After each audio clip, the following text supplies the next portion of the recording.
തൃശ്ശൂരിലെ ചിറങ്ങരയിൽ ജനവാസ മേഖലയിൽ ഇറങ്ങിയ പുലിയെ പിടിക്കുന്നതിനായുള്ള കെണി ഒരുങ്ങി. പുലിയെ കണ്ട മേഖലയിലാണ് കെണി വെച്ചിരിക്കുന്നത്. എങ്ങനെയും ഈ പുലിയെ പിടിക്കണമെന്നുള്ള ഉദ്ദേശത്തിൽ ഈ നാട്ടുകാരെല്ലാവരും നമ്മുടെ കൂടെ നിന്ന് സഹകരിക്കുകയാണ്. നാട്ടുകാർക്ക് ഇപ്പൊ പുറത്ത് സന്ധ്യ ഇറങ്ങി നടക്കാൻ പറ്റണില്ല. പലരും പറയുന്നു അവിടെ കാണുന്നു ഇവിടെ കാണുന്നു. പക്ഷെ ഇന്ന് ഇപ്പൊ DF ഉച്ചയ്ക്ക് വന്നിട്ടുണ്ടായിരുന്നു. DF വന്നപ്പോ നമുക്ക് ആടിനെ എങ്ങനെ വെക്കാം, അപ്പോ ഇന്നത്തോടുകൂടി നമുക്കൊരു ഇതിനൊരു അറുതി വരുമെന്ന് വിചാരിക്കുന്നു. ലിഷുവിന്റെ വിവരങ്ങൾ. ലിഷു, എത്ര ദിവസമായി ഇവിടെ ഇങ്ങനെ ഒരു പുലി സാന്നിധ്യം തിരിച്ചറിഞ്ഞിട്ട്? എന്താണ് വനംവകുപ്പ് പറയുന്നത്?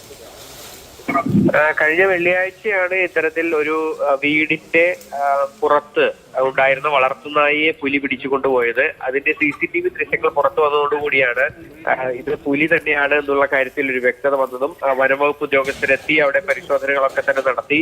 കൂടാതെ പഞ്ചായത്ത് അധികൃതരുടെ നേതൃത്വത്തിൽ പ്രത്യേക യോഗം ചേർന്നാണ് ഇപ്പോൾ കൂട് വെക്കാനായി തീരുമാനമെടുത്തത്. 5 ക്യാമറകൾ പരിസരത്ത് വെച്ചിട്ടുണ്ടെങ്കിൽ പോലും ക്യാമറകളിലൊന്നും തന്നെ പുലിയുടെ സാന്നിധ്യം കണ്ടെത്താനായി കഴിഞ്ഞില്ല. പക്ഷേ നാട്ടുകാർ പലയിടങ്ങളിലായി പുലിയെ കാണുകയും ചെയ്തിട്ടുണ്ടായിരുന്നു. എന്തായാലും ഇപ്പോൾ നാട്ടുകാരുടെ ആശങ്ക പരിഹരിക്കപ്പെടുന്ന സാധ്യമാകട്ടെ. പുലി എത്രയും വേഗം കൂട്ടിലകപ്പെടട്ടെ എന്ന് പ്രതീക്ഷിക്കാം.